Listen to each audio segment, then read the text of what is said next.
Pixel Sift.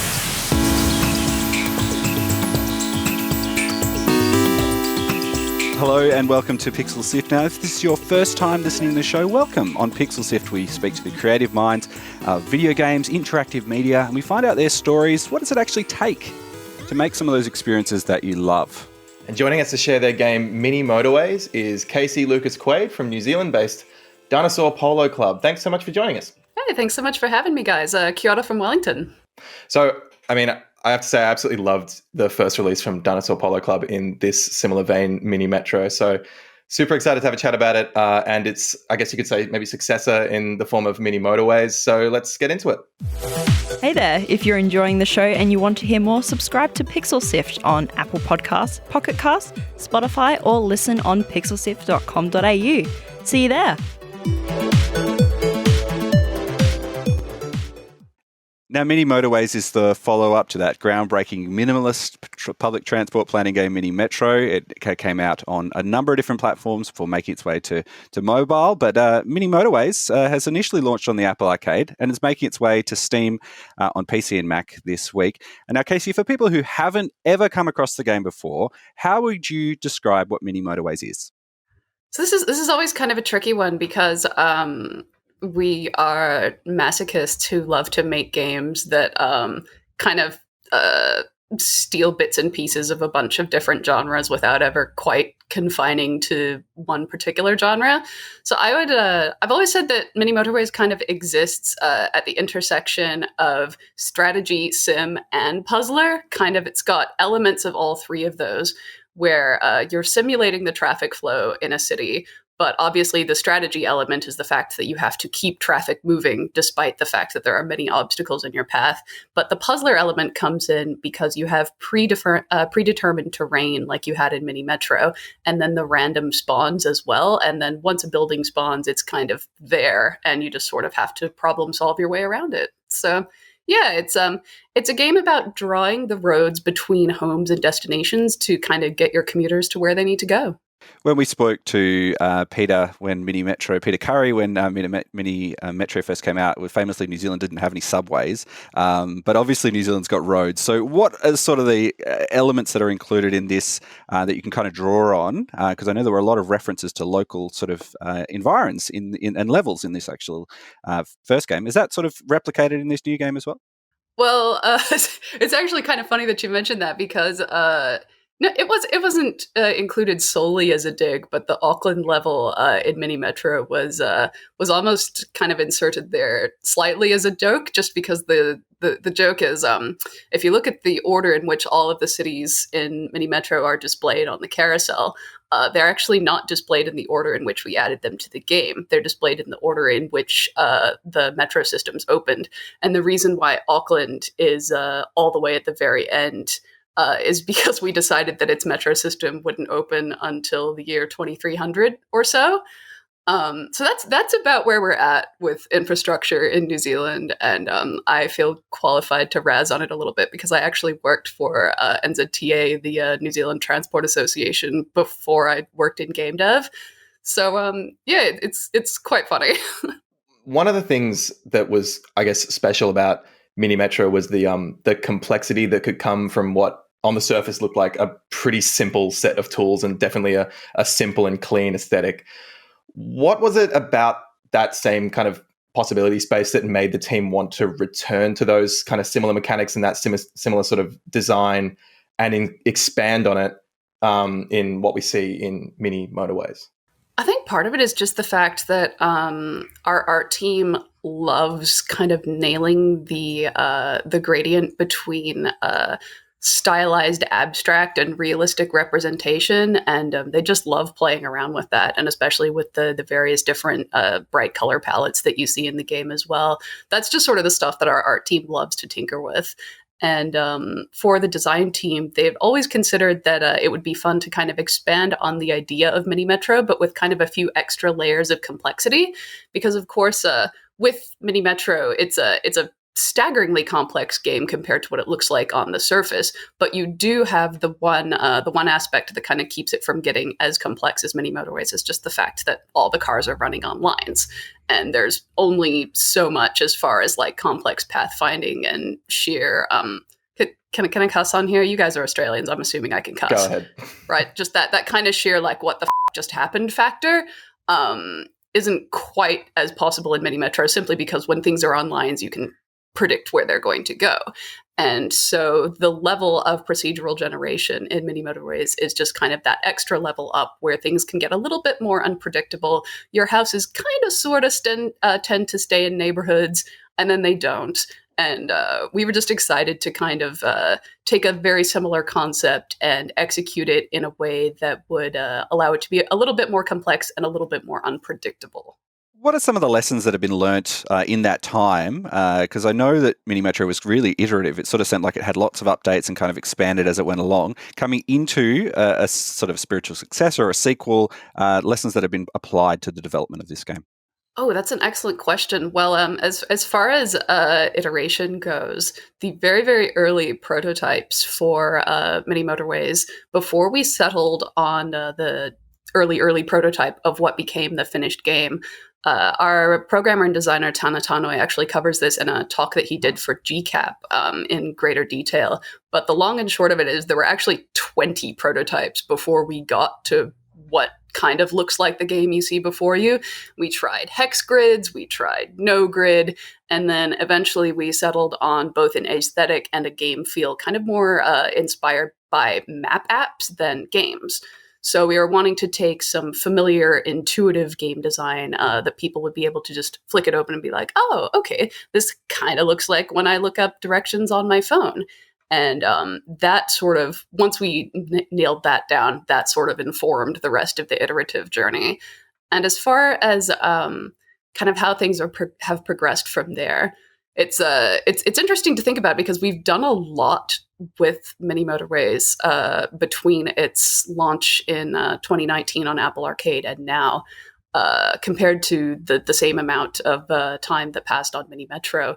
But we're definitely learning, I think, to just move a little bit quicker and make up our minds a little bit quicker, which is a big one. There's a lot of just like quick cross department collaboration, a lot of rapid fire decision making, and we actually implemented a dedicated beta testing program in the last 14 months or so while developing the Steam version that has helped guide our processes a lot just because we can get quick instant player feedback. So it's interesting that you mentioned before the sort of part of what makes playing Mini Motorways start to sort of make the player sweat is that random sort of building out of a city that they can't really account for. And in a sense, that's almost, replicating the experience of what I'm sure a lot of civil engineers maybe think about and have to deal with on a daily basis. It's almost like, what they study for is to sort of knit together groups of people that are building in ways that they can't always account for. Was that a direct inspiration that sort of the development team saw in the world, or was that just something that kind of came out from needing to provide some kind of pressure on the player? No, that was definitely completely intentional. It's basically attempting to replicate the challenges that real-world city planners face when they are attempting to make, let's say, an arterial route from A to B, but they have to plan around geography, they have to plan around existing structures, they have to plan around historic zones, they have to plan around, at least in New Zealand, a lot of seismic instability. And we haven't quite gotten to the, part of Mini Motorways where earthquakes will randomly destroy your maps. But, we wanted it to be more fun than punishing. So. Do you think you're just going to end up making Sim City 2000, or is that just kind of with earthquakes and natural disasters? Or I mean, part of me says that would be really fun, and I know that the art team has had a good laugh trying to implement some mock-ups of what it would look like with little disasters and hazards and things. But it kind of remains to be seen whether or not that will be something that we could implement in this game, or it might perhaps be something better saved for a future game, or possibly even a separate game mode, because like with Mini Metro, we plan to implement a bunch of different game modes over the next few years with Mini Motorways as well. You mentioned that you actually did work in transport and also talking about all that. Where are the parallels between this game and what your experiences in working in that field? Well, the funniest thing about that is that the number one part of my job, there's actually no parallels at all, because I gave driving tests. And the one thing about the drivers in Mini Motorways is that they all just obey the rules of the road all the time. And it would have been a little bit too complex for a game that size to program asshole driver behavior into the heuristic, I think. But apart from that, I think the big thing that really helped me with having that in my job history is just looking at maps all the time. Like looking at city maps, planning out routes that you're going to be suggesting local taxi drivers do to do their like area knowledge and street name certificates, and looking at maps of the local hazards. Like I remember my second or third year at NZTA, we had a volcanic eruption that caused some road closures and stuff. And I just remember looking at the little kind of real-time traffic map and thinking like, the game has been out on iOS devices for a while. I want to know a little bit about what is it like supporting a player base like that versus thinking about supporting a player base on PC and Mac on Steam. As far as the difference between the two types of players, there isn't really as many as you might think, because the types of people who are going to be coming online and joining an online community for a game are already very similar sorts of players, kind of if you're getting to that point. Our game does have a big audience in what I think of as like the kind of non-traditional gamer demographics, you know, people who don't spend a whole lot of time hanging out on Reddit posting about games, people who definitely don't tweet about their Let's Plays, you know. It's a nice kind of all ages experience. But I think the most interesting thing to think about in terms of community when it comes to mobile versus PC is that with mobile, and I've run into this with Mini Metro as well, there is a lot more people who download the game that can't get it to work. They're not the sort of person who is used to digging around in their computer trying to troubleshoot their own reasons why their games don't work.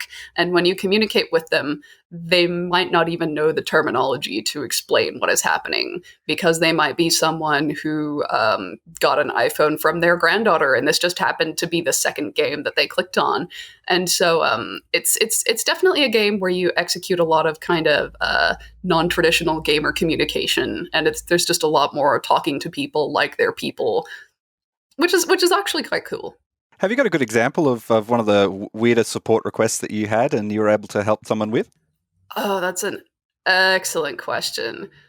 We've gotten some really funky bugs over the years. But I actually think the funniest support requests that I get are I periodically get the audio's not working, and I just have to end up teaching people how to unpair their Bluetooth headphones from their phone or something like that. Because they've taken off their headphones, left them in the other room, wandered in, and they're trying to play a game, and they're like, "Man, I don't get it. No sounds coming out."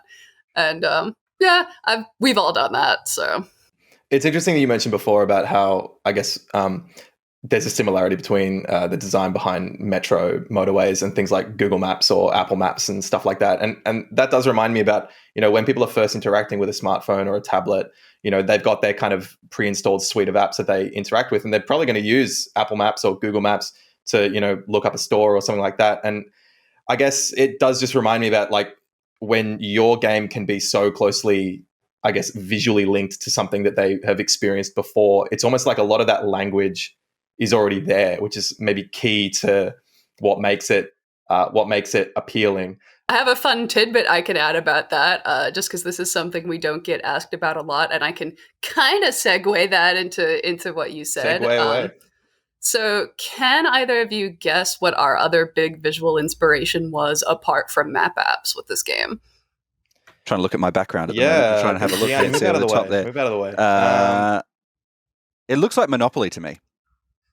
Oh, that's actually a really good guess. I hadn't thought about that, but I can definitely see kind of where you might get that with the little hotels. Yeah. Yeah, I was gonna go with I don't know. I just immediately thought of like a brainstorm like chart or something like with things Like neurons or linking something. and going everywhere and stuff like that. I Yeah. don't know. It's probably not the answer, but yeah, shoot. What is Still a cool idea. No, it was actually novelty theme park maps. You know, like when you go to Disneyland and you have that really flat rendered map with all the like extremely stylized outlines of the destinations, and it's like, here's where you go to Discoveryland, or actually, God, Discoveryland hasn't been a part of Disneyland for like 60 years, but you know what I mean. Sure, why not? We're speaking to a particular crowd with that reference, but that's fine. That's really interesting, sort of like borrowing that sort of design language there. And I'm just wondering, has there been any bits where the game has been made maybe perhaps too stylized, and then in that sort of beta testing process, you've realized that maybe you've gone a little bit too far in a direction that people don't have the language to understand what you're trying to communicate? Definitely in the early stages of the tutorial, we got a lot of, there were pretty much three distinct groups of people. There were people who thought the tutorial wasn't intuitive, but they just kind of dragged their finger around on the screen and figured it out and were able to pick it up. People who were able to intuit it instantly, and people who were just like, guys, this tells me nothing. I need more information here. I need at least a few pop-ups telling me what all this stuff is called.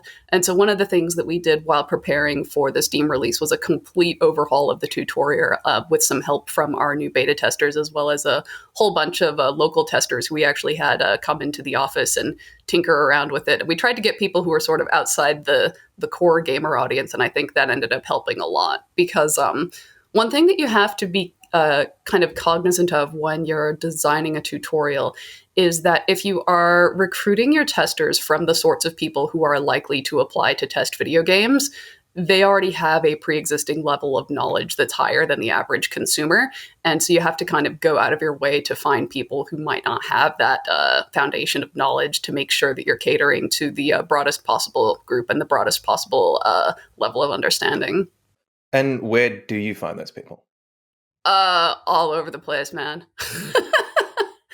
Like, some walking down the street. Hey, play this for a second. Well, it's just sort of like, hey, does anyone have like a mom that doesn't play many games, who like isn't doing anything on Saturday? Or I had a few. So in my, I don't want to say my other job because it's not really a job, but in my other life, I'm a science fiction and fantasy author. And I invited a few authors from my writing group who I knew weren't particularly big gamers, to just come have a hoon. And what did they think about it? What sort of things did they bring to the table that maybe you'd overlooked? Because, as you said, normally the people who would be providing feedback are people who play games all the time and are in that sort of space. One of the big ones was actually people wanting more responsive feedback when you do things on the touchscreen. So we had kind of originally erred on the side of caution when it came to too much touchscreen feedback, because people who use their phones all the time get annoyed when every little thing you do on your phone makes it vibrate or make a noise or whatever. And so we were trying to kind of keep that stuff to a minimum for the people who would find it obnoxious. And then some of our testers who weren't, phone power users were coming in saying like, I just really want to feel when I'm doing stuff, And so rather than adding more vibrations and more, stuff that could potentially become annoying, what we did was our art lead Blake came up with dozens of prototypes to actually change the way that roads animate when you draw them with the touchscreen. And he eventually settled on this road drawing feedback system that's just it's just really joyful to use. It just makes you feel like you're actually doing something and picking up something and playing with it, even if all you're doing is dragging your finger around on a screen. It's so impressive. And is that able to be replicated when you're using a keyboard and mouse, perhaps, or a mouse on your computer for the Steam and PC release? How does that sort of work? Well, there are definitely some changes. We made it a lot less intense if you're using a mouse and keyboard, just because I might actually be able to find some GIFs for you and share them around before you post the interview. But there was basically a point where if you were dragging it around with a mouse at the max settings, it just looked like the roads were flopping around like spaghetti, and that was that was a bit much. So yeah, we dialed it down a little bit for desktop, but yeah, it's still a really nice responsive feedback system, and there's still just these like beautiful animations. Let's talk a little bit more about, I guess, bringing the game to Steam, because obviously it was that sort of real touchscreen interactive base, and also you had things like Apple TV as well. What does this particular computer, PC, Mac version have more in common with? Is it the phone version, or is it something that you would be playing on a big TV at home? Well, the interesting thing about that is that what we did, and this was very, very smart, perhaps unintentionally, intentionally, I don't know, but in order to publish on Apple Arcade, you actually have to have a decent amount of desktop suite features built in, because Apple Arcade for Mac does exist. And so it wasn't quite as slick and as polished as our current Steam HUD setup and our current Steam capacitive controller setup. But basically the bones were already there, and we just, I was going to say we just gave them a new coat of paint, but you don't put paint on bones. I don't know where I was going with that metaphor. Neon skeleton or something. We just polished the skeleton, and it looks great now. But I actually think that the thing that we had to keep in mind with the most when adapting for Steam is just the fact that you can do a little bit more on the back end with PC than you can in a lot of iOS stuff. Like one easy example is achievements. So on the App Store, you are limited to 100 total achievements, which sounds like a lot until you look at a game like Mini Metro that has 25 maps. And so then you have, I unlocked this map, I got a low score on this map, I got a high score on this map, and whoops, there's 75 of your achievements gone. So we were able to get a little bit more playful with the achievements on the Steam backend, which sounds like such a small change, but like players love those. I love those. I had a great time brainstorming those. There are some that are just absolutely disgusting, and I can't wait for players to play around with them. Well, I guess it's lucky in a sense that, you're maybe not making something like, I know it's completely unrelated, but like the Halo Master Chief Collection, which I heard the other day has like 700 achievements or something like that. So, which I guess they just really do accumulate over time. But I wanted to ask about developing a game, obviously not just for iPhones, iPads, and PCs, but also releasing it onto a TV UI like Apple TV, which I've never personally played around with. I don't own an Apple TV, but what kind of challenges does that present to the developer?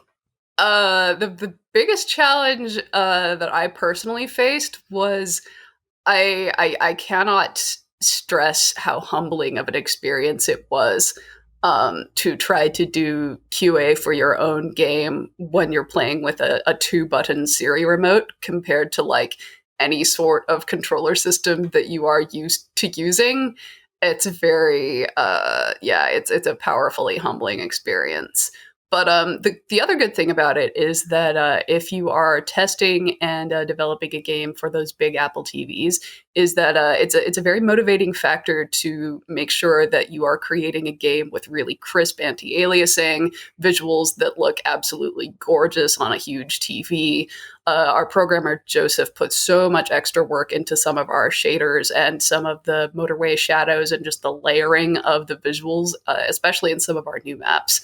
And it's one of those things that just really shows off how gorgeous a game can get.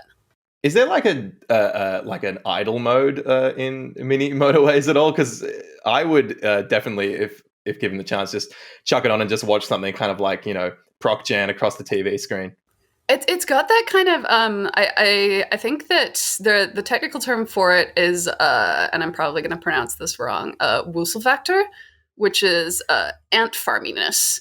And it does just have that kind of like sim-ant vibe. I'm gonna use that for everything now. It's a great word. Basically, if there is a word in English that is lacking, the Germans will have it covered. Yeah. But that is actually a game mode that we have looked at adding. Not sure exactly when on the timeline, just because there's going to have to be some performance tweaks that get made. But we're definitely keen to have some sort of an endless or a creative type mode, just so the people can build themselves some nice little roads and watch everything go. And in the meantime, we do have quite a cool feature that's coming out with the Steam launch, which is at any point during your gameplay, you can hit pause and then export a GIF of your game. So that's a nice little way to kind of capture your little zoomy ant farm, and it's quite cool. I have to admit, Tana, the programmer that worked on it, he added a little like actual zoom trail to the cars as they're driving around. So that's not in the game, but they have this sort of a almost like anime speed line effect, which I just love. I thought these were drivers that obeyed the speed, the road rules, though. I don't know. You're giving me mixed messages here. I mean, it could take place in an alternate timeline where the speed limit for everyone is like 120 Ks. Some people live in that world already. Speaking of German references there, just getting on the Autobahn as you're racing around in Mini Motorways.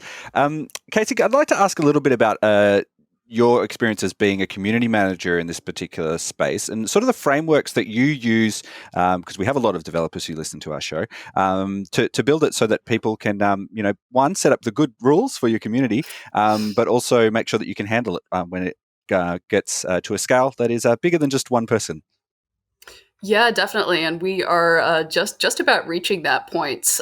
We recently brought on a second member of our community team, which I am very, very grateful for. And she's amazing. Shout out to Ruby. Thank you very much for existing. But I have been a moderator / administrator type in online community spaces for a very, very long time. I'm one of those kind of cusp Gen X millennials. So I've been way too online for way too long. And since the early days of IRC, I have had pretty solid rules for what I consider to be a good community, whether it's for a hobby or something you're doing professionally. And the number one guideline that I always start with is that communities always reflect the values and the attitude and the contributions of the people who are in them. So basically, if the most prominent members of your community are joyful and enthusiastic and conscientious, then you won't really have to worry because cultures tend to follow who the primary actors in any group of people are. And likewise, if you let things degrade, it will be very, very hard to clean up because communities tend to reflect what the loudest voices in the communities say. It reminds me a lot of that anecdote that you hear people say about the skinhead bar. Have you guys heard that one about how basically, the guy's drinking in a bar and one skinhead comes in and he watches the bartender throw the skinhead out immediately, and he says, "Oh, what are you doing?" He was just sitting in here drinking. He wasn't doing anything. And the bartender says, "Yeah, but if I let that guy come in here and hang out for one day and don't do anything, my bar is a skinhead bar." Basically, you set the standards and you just have to react strongly if people push back against them. But we've been very, very lucky with Dinosaur Polo Club. The attitude that we have cultivated and the types of players that we tend to attract really don't cause a whole lot of problems like that. It's a very it's a weirdly wholesome gaming experience compared to my last job, which, for the record, was doing player support and narrative on a PvP MMO. So very, very different crowd. If you change a dot point in those sort of things in some of the values, people get upset about that. I imagine that would be quite a challenge to deal with. What would you do, given a hypothetical situation where you had someone come in and saying, "I hate roads and blah, blah, blah, and the way you're handling it is just ridiculous." What would you do to handle that situation? What was the sort of the ground rules or the formula that you'd use to handle a bad actor? I mean, if someone came in and said, "I hate roads," we would just be like, "Bro, same. We're train guys." But in a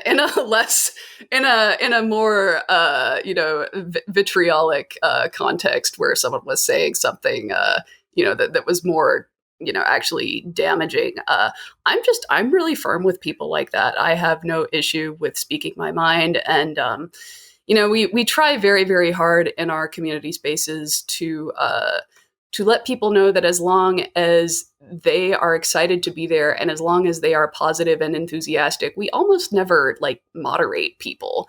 But in the event that someone comes in and says something, for example, that could be taken as hate speech against any group of people, I think it's really important to immediately and firmly stand up to that, because there are going to be members of those groups who are members of your community, and it's really important for you to vocally and visibly stand up for them, just because otherwise they will know that your community is not a place where they can feel safe. Speaking of hating roads, I did have a question that you've already maybe given me the answer to, but if you had to completely remove all traces of them on Earth, which would you remove, roads or railways? Oh yeah, bye roads, bye. Goodbye, roads. Yeah.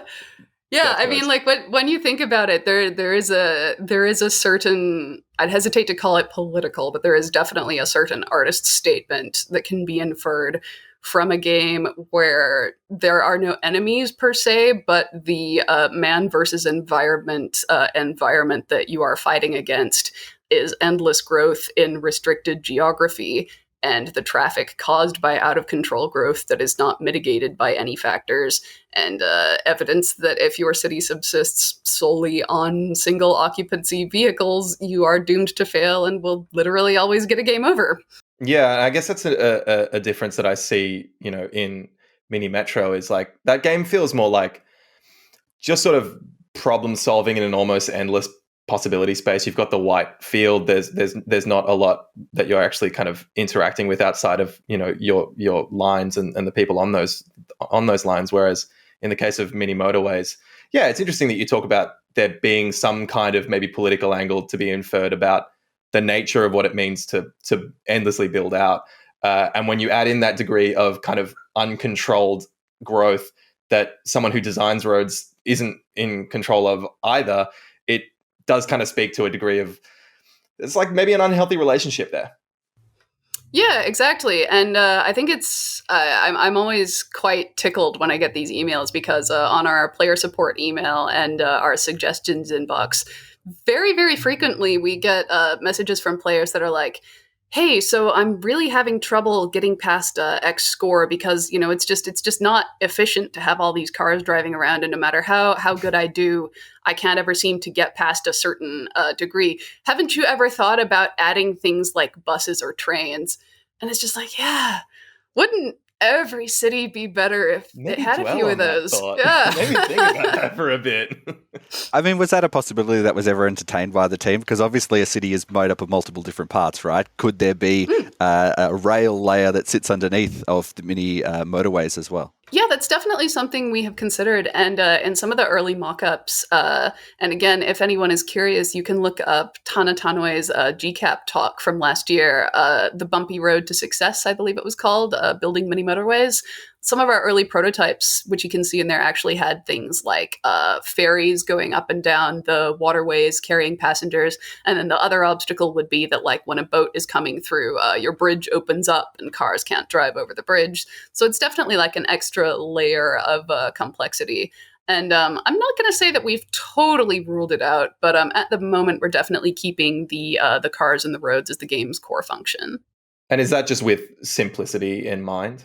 That, and I mean, it's kind of one of those things where I think if you wanted to have a game that had many different modes of transport like that, it would be a better game if you designed it with all of those from the ground up, rather than kind of sanding off the edges and trying to squeeze them into the jigsaw puzzle a bit later. Well, it's a lot of fun, and by the time you are listening to this, you will be able to pick it up on Steam. Mini Motorways is available now on Steam. You can also pick it up on Apple Arcade because I've seen that a lot of the changes that have come to the Steam version will eventually be making their way back to Apple Arcade. Is that correct? Oh, they're sim shipping. The big update is dropping on Apple Arcade the exact same time that the Steam update does. We try very hard to maintain feature parity between all of our platforms on all of our games. It's important to us. Casey, Lucas-Quaid, it's been a real pleasure talking to you. Thank you so much for spending some time behind the wheel and telling us a little bit more about Mini Motorways. Yeah, thank you so much for having me, guys. I had a blast. Now, Pixel Sift is produced by Fiona Bartholomaeus, Nicholas Kennedy, thank you, Nick, Daniel Ang, Sarah Ireland, Viv Thum, and Adam Christou.